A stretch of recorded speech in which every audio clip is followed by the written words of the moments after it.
Eu comecei a regressão, então, tentando entender um pouco mais de por que algumas interferências externas, alguns padrões que eu tenho comportamentais, pareciam não estar atrelados só à minha pessoa, pareciam estar, serem maiores do que eles realmente são. Então, como se eu não conseguisse controlar tudo isso. E mais também para conseguir entender como eu funciono e como é que eu consigo evitar que certas coisas como ansiedade, crises acontecessem.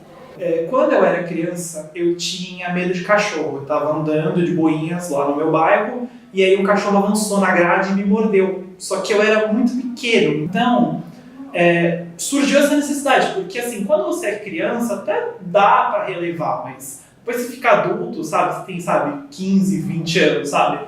Você vai ter medo de cachorro, você fica atravessando a rua por um cachorro, você vai entrar numa casa porque tem um cachorro solto, fica um pouco chato. Então eu decidi, foi nesse momento que eu decidi ir atrás de um tratamento, buscar uma ajuda, eu achei que foi importante. Regressão seria um fenômeno, ou às vezes uma terapêutica, que envolveria as pessoas voltarem a estados anteriores da vida dela, muitas vezes por meio de técnicas sugestivas, né? Então hipnose, às vezes alguns tipos de meditação guiada, alguns tipos de relaxamento, ou mesmo o uso de substâncias psicoativas, né? De maneira geral, a ideia da regressão seria encontrar no passado do sujeito a razão pela qual ele tem algum determinado problema psicológico. Muitas vezes na forma de um trauma, mas não necessariamente. Muitas das pessoas que fazem a regressão usam para trabalhar com a ideia do trauma. E isso tem uma questão teórica, inclusive, né? As pessoas que acreditam que a regressão é uma prática válida, elas geralmente se valem da ideia de que problemas psicológicos acontecem por conta de traumas, por conta de problemas no passado.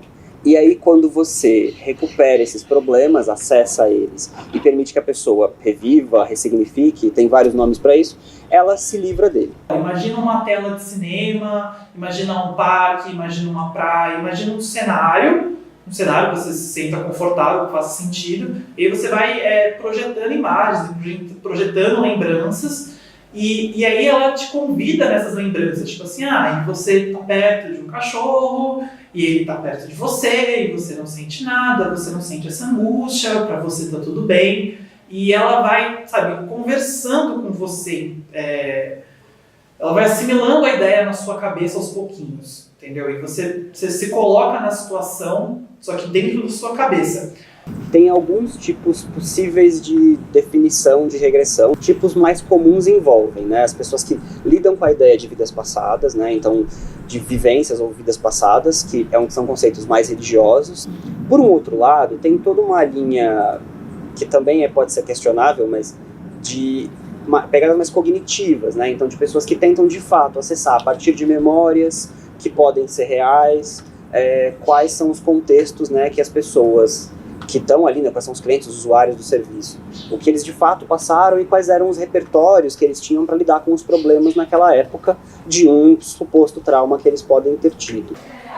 E essa aqui é a terapia que eu faço, que chama terapia de regressão do mentor espiritual.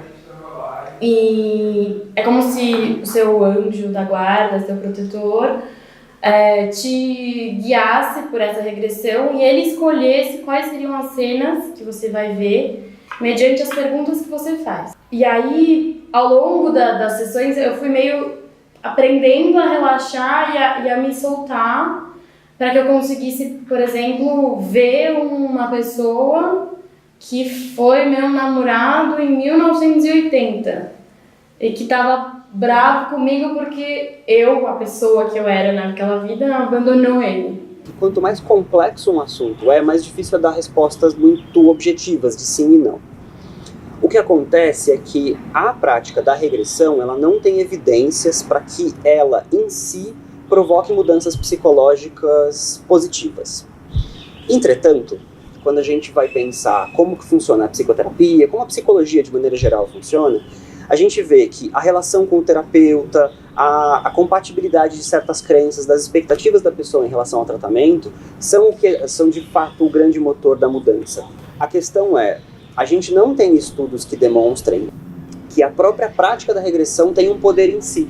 Não é a prática da regressão que faz funcionar, mas sim todo o contexto dela que pode eventualmente fazer funcionar, assim como outros tipos de terapia. Quem me conhece o antes e o depois fala, não é possível, sabe? Tipo, que uma pessoa trocou tanto assim, sabe? Tipo, de 5 sessões. E realmente é uma técnica que meio que assim, limpa a sua mente e você não sente mais nada, entendeu? Antes eu tinha muito medo. Hoje eu vejo e, sabe, é indiferente. É como ver um pudim na minha frente. Eu já comecei a sentir alguns resultados. Eles são um pouco implícitos dentro da vida cotidiana, mas parece que a gente tem mais ferramenta depois da terapia, né, fazendo a terapia, para conseguir entender por que você, por exemplo, tem, sei lá, medo de reprovação alheia, né? E aí você vê que, de repente, está ligado a uma série de outras vidas, ou uma série de outros traumas que você teve que não estão exatamente ligados à pessoa que você é hoje, sim à pessoa que você foi em algum momento. Quando uma pessoa procura uma terapêutica que envolve regressão, ela está buscando, muitas vezes, né, no passado dela, a resposta para um problema que ela tem agora. Enquanto seres humanos, né, nós muitas vezes buscamos sentido para as coisas. Nós somos máquinas de buscar sentido, basicamente. A gente vê padrão nas coisas, a gente busca entender as coisas a partir de uma narrativa que seja concisa, que seja coerente. E aí, quanto mais incoerente essa narrativa, geralmente mais difícil é para a pessoa lidar com a própria vida. Então, ter histórias que ajudam as pessoas, né, a se verem no mundo, a saberem onde elas estão e qual o sentido delas naquela história, ajudam, geralmente, elas a superarem desafios, né.